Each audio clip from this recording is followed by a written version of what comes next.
maybe part of the reason also you would talk about oxygen that you and I and our respective draft coverages spent time on, obviously, as Cam Ward's walking to the stage, the first major trade of the entire draft season occurs, right? And it's the Browns willingly coughing up the rights to draft Travis Hunter to Jacksonville for considerations, including a first next year. So obviously we were going to be talking about that amidst what we would normally be focusing on the first overall pick in the draft and Cam Ward.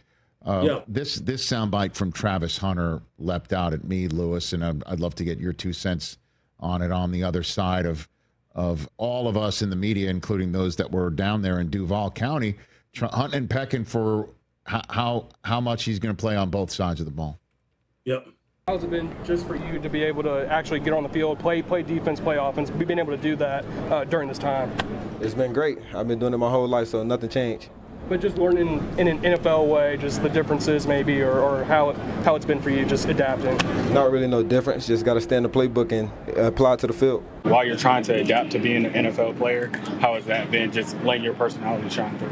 It's been very easy for me. You know, the guys come in and I bring the juice every day. I always got a smile on my face, making everyone laugh when I get the chance. So we just been fun, having fun, and just being kids out here just loving and living our dream. Yeah, I just love how it's just another day on the field for him, Lewis. You know what I mean? And he's not fazed by it. And my only alarm would be if he was the type of kid that wasn't going to be serious about it and he doesn't know what he doesn't know. I think he knows what he knows. That's the way I'm looking at it with him.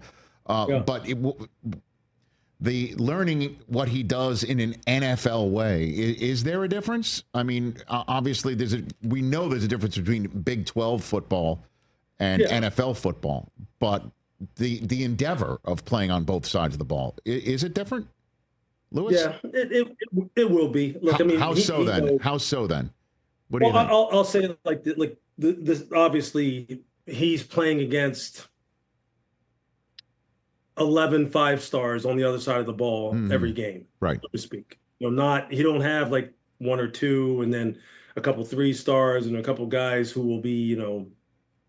And it's not like it's bad to work at Goldman Sachs, but guys are going to be working at Goldman Sachs on Wall Street next year and not playing football. You know what I mean? No, I hear you on that. Like I know he's going to be.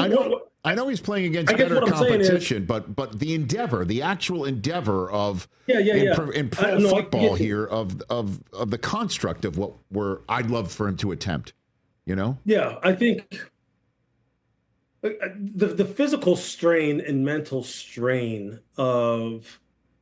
Okay, so the physical strain, right? Every hit that he takes, every route that he runs, every wide receiver that he covers, every tackle that he makes is physically going to take a toll on his body that's going to be measurably more significant than when it was in Colorado. Mm-hmm. It just is. So can he keep up the same pace at the NFL level that he could at the college level? No, I don't. I mean, I'm sure he could try it for a little while, but see, this isn't a guy that you want to like use up in 3-4 years in one contract. I mean, Travis is a multiple contract guy, 2-3 contracts that you want to get 15 years out of maybe. So you don't want to run him into the ground to where you basically just drive the wheels off of him simply because he wanted to play both sides of the ball. You wanted him to play both sides of the ball, and you didn't have any discipline with doing it. I think that's the difference. Because of the physical and mental strain that it's going to take. Look, learning the playbook in Jacksonville under Liam Cohen, I'm sure Pat Shurmur is a good friend of mine who's offensive coordinator out there at Colorado. Pat is an ex-pro style coach. So I'm sure he has kind of like been already introduced to some NFL style terminology and a learning process. Mm-hmm. But now that it's your job, even though some people say, well, in college it's your job too, with today's the way it's constructed now. But now that it's your job, and now that you're playing the number of games that you're playing, and the fact that it is a true year-round endeavor, and you're going up the very best of the best, like you just don't know if he can keep up that kind of pace. He may feel like, hey, it's good, I'm doing it now. I mean, but they're in minicamp, they're in OTAs. Not a single dude has touched him yet. Not a single one. You know, there's the whole mental part of it right now is it's all just fun. It's all honeymoon right now. It's all good. Nobody's on your ass right now about wins and losses, drop passes, or touchdowns given up, or there's no stress, none. And I hope, look, I'd have no question that he will keep that same attitude, though. Travis is unique. Travis is a unicorn. Travis has been trained by a guy who you know well, who's one of the best to ever do it as far as play the game and then manage the celebrity of it all. He's been trained by the very, very best to ever do it. So do I think he's uniquely equipped? Yeah. But I just think they just need to be careful, man. Let's not go already 1,000 miles an hour. Keep Travis so we can play the long game too, so he can be around for a while and not just use him up because we were so enamored with how ridiculously gifted he is, which he is. Well, ridiculous. He is, and I know this is an unfair analogy, but it's the only one that I think I can make. At some point we know Ohtani's going to stop pitching, right? We know that, although he's about to come back and pitch again. But we just don't think when he's in, contract 3. Well, I mean, contract 3 is his retirement. So that's a bad analogy. But, we just don't think that when he's in his mid to late 30s, he's going to be throwing, right? But I'm just like, part of me is like, this kid is a kid once. Like, let's see it.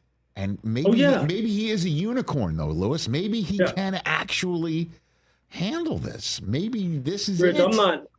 I'm not in any way saying that you shouldn't let him do both. Right. He should do both. He should definitely do both. You are hurting yourself, and you're right. You're putting an unnecessary governor on him that really isn't necessary. That really is going to not allow you to get everything out of him that you could. I'm just saying, just be smart about it. He can't play 125 snaps a game. Right? Let's not do that. Damn it! I want to see it. I was just sitting here thinking about high school. Right? I was thinking about high school football the other day. We used to go to Friday night football, man. And I thought, the only time I came out the field was field goal kick. Was extra point. That was it. Let's go. That was it. Let's go. I don't know if Travis can do that, man. He probably, if anybody could, he probably could.